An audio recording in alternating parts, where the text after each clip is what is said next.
બેન આવી ગઈ છે, સરસ લાગે છે તારી પર. ગોલ રાઉન્ડ માં લીધેલું. ગાઈસ અમે લોકો જમવા આવી ગયા છીએ. Hello guys, good morning. સ્વાગત છે તમારા બધાનો મસ્ત મજાના એક નવા બ્લોગમાં. તો જો આપણી ગુડ મોર્નિંગ થઈ ગઈ છે. આપણે માથું પણ ધોઈ નાખ્યું છે અને માથું ધોઈને રૂમાલ બાંધું છું ને તો હમણાંથી એવું થાય છે કે જે અહીંયા વાળ છે ને બધા ઉપર છે ને ઊંચા ઊંચા રહી છે.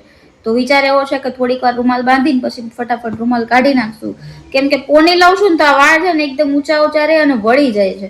તો એવો વિચાર છે કે વાળ છે ને થોડી વાર રવા દઈશું રૂમાલમાં અને પછી આપણે રૂમાલ કાઢી નાખશું. હું નાસ્તો કરવા બેસી ગઈ છું. દીપ સવારે વહેલા ઉઠીને ઓફિસ જતા રહ્યા હતા, એમ થોડું વધારે મોડું થતું હતું એટલે એમણે સવારે વહેલા નાસ્તો કરી લીધો છે. તો અત્યારે નાસ્તામાં હું એકલી જ છું અને નાસ્તામાં મેં લીધું છે દૂધ છે, કેળાના વેફર છે, મસાલાવાળા મેથીના ખાખરા છે. તો ચાલો બધા નાસ્તો કરવા. તો હું રેડી થઈ ગઈ છું. અત્યારે 11:30 થઈ ગયા છે. મારે જવાનું છે અત્યારે મારા પપ્પાના ઘરે. થોડું બેંકનું કામ છે એટલે હું પપ્પાના ઘરે જઈશ ને ત્યાંથી બેંકમાં કામ પતાવી લઈશ. તો મળીએ પપ્પાને ત્યાં. ટુ બી કન્ટિન્યુ. હું પપ્પાને ત્યાં આવી ગઈ છું અને અમે લોકો જમવા બેસી ગયા છીએ. તો આ મારા કાકાની બે નાની નાની છોકરીઓ છે ને અત્યારે એ લોકો સ્કૂલ જાય છે. હાય ગાઈસ, આજે અમારી સ્કૂલમાં બોર્ડ વાળાની પરીક્ષા એટલે અમારે અત્યારે જવાનું છે. અને આ નાની છે, આ નામ દેવાન છે. અમારા સગા કાકાની બે નાની નાની છોકરીઓ છે.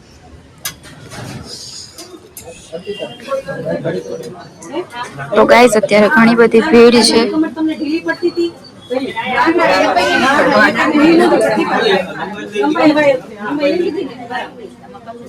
અમે ડ્રેસની ખરીદી કરવા માટે આવ્યા છે પણ ઘણી બધી ભીડ છે અહીંયા. તો ગાઈસ હું અને મમ્મી અમે લોકો ખરીદી કરવા આવ્યા છીએ. હું, મમ્મી અને તને અમે ત્રણે આવ્યા છીએ. ડ્રેસ ને એવું બધું લેવું હતું તો એ થોડી ખરીદી કરીએ છીએ, બતાવીએ.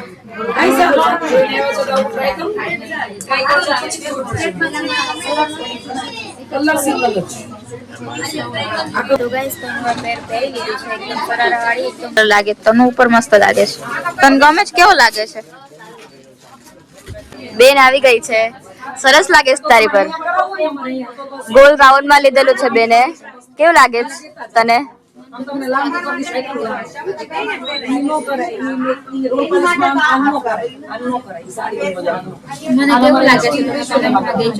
ગાઈસ મેં પહેરી લીધી છે, તમે કમેન્ટમાં કહેજો કે કેવી લાગે. તો ગાઈસ હું અને દીપ બંને બહાર જઈએ છીએ. હું મારા પપ્પા ત્યાંથી આવી ગઈ હતી અને દીપ ઓફિસેથી છૂટીને પછી અમે લોકો બહાર જઈએ છીએ જમવા માટે અને દીપ ગાડી ચલાવે છે. તો મળીએ આપણે પહોંચીને ત્યાં જમવામાં. તો ગાઈસ અમે લોકો જમવા આવી ગયા છીએ અને દીપે તો જમવાનું શરૂ પણ કરી દીધું છે અને ઘણી બધી ભૂખ લાગી છે. એટલે આમાં છે પનીરનું શાક છે, કાજુનું શાક છે, ગ્રેવી વાળું, નાન છે, પાપડ છે, સલાડ છે અને સોડા પણ છે. તો 10:15 થઈ ગયા છે. અમે લોકો ઘરે પણ આવી ગયા છીએ. આજે ઘણો બધો થાક લાગ્યો છે એટલે દીપ સુવાની તૈયારી કરે છે અને હવે હું પણ સુઈ જઈશ. તો બસ આજના માટે આટલું. તો મળીએ કાલે કોઈ બીજા નવા બ્લોગ સાથે. ચેનલને લાઈક કરી દેજો, શેર કરી દેજો, મસ્ત મજાની કમેન્ટ કરી દેજો અને ચેનલને સબસ્ક્રાઇબ કરવાનું ભૂલતા નહીં. Good night, bye bye.